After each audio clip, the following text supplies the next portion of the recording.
Hi everybody, it is chemo day, I think 35, and I apologize for the delay. I actually did record a video the other day, but for whatever reason it didn't get saved. Um, but as you'll notice, we've got a bit of a change of scenery. Initially, we lost power Saturday afternoon. NYSEG was really not responding, picking up the phone or anything like that. We stayed in the house until I think it was Monday night. Um, and yeah, it was Monday night and that we stayed in the house. Halloween night. Or I take that back. We stayed in the house Saturday night and Sunday night. There was no heat. By the time we left the house, it was in the 40s already. Monday, the kids, the cats, and I all went to the house. Went to the office, which was quite interesting. And NYSEG, of course, as usual, was dragging their heels. Um, a word of caution to NYSEG. uh, enough of this BS spin. Um, you know, your consumers and your customers are seeing through it. So post as many bogus restoration times. Say that you're working with people. Try and blame the town supervisors. Try and point the blame everywhere else. But the bottom line is, you guys are the ones getting paid to provide electricity. You guys are the ones getting paid to maintain those wires. You guys are the ones who should have been working on Hurricane Irene repairs months ago, and for whatever reason your little representative let it slip that you guys had just started making the repairs after Irene. That's not acceptable.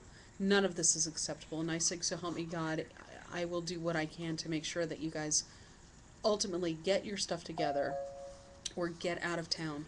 Because if you cannot provide service in our area, you don't belong here.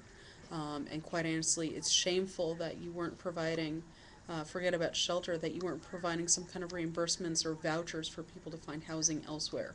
Well, as you can see, I ended up having to find housing elsewhere. Unfortunately, it was because I ended up developing an infection. Um, I'm not going to say what the cause is because we are still trying to figure out, but I don't think that it's a coincidence that all of a sudden what was an irritation automatically became a real infectious problem during this blackout, which was my greatest fear, is that I'd be susceptible and be in be having to be put in situations where I would be exposed to people whose immune systems were also vulnerable. But that's what happened. So I'm in the hospital right now fighting off an infection on the left side.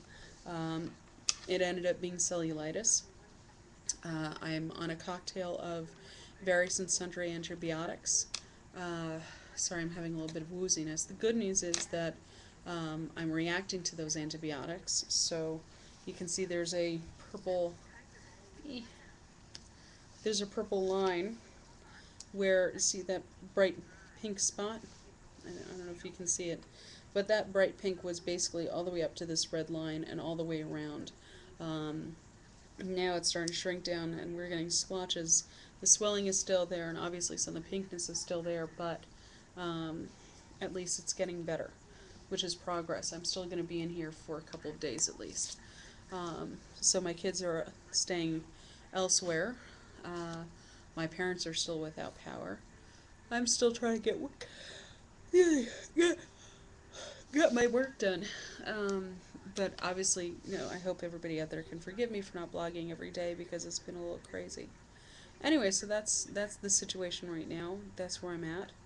Um, and I left my Live Strong hat in my aunt and uncle's house. So I ain't got nothing on my head. I mean, I have a wig in my bag, but I'm about to wear it. So anyway, so here I am in my hospital room. It's very exciting stuff. I have the occasional visitor, not enough. So any of my friends out there, come visit me because I'm bored and alone most of the day. Especially now that I have a solo room. Um, and that's the update. I'm hoping to get out of the hospital soon so I can start chemo. If that's not a weird thing, boy, I hope I get better soon so I can go get my chemo. Actually, my oncologist had stopped in earlier to see how I was doing, and basically as soon as I get the go ahead from the infectious disease expert, I should be in a place to go home and get the chemo. So I will keep everybody updated. And for my low HUD breast cancer blog followers, I'm really sorry that I didn't get to finish writing some of those posts. I will continue to write them this week. I meant to, but obviously with everything that happened, it was a little difficult to just kind of go ahead and get some of that writing done. But I've got a few more posts that I'm going to be posting, so do continue to follow the blog, and feel free to respond. Okay, thank you. Live strong.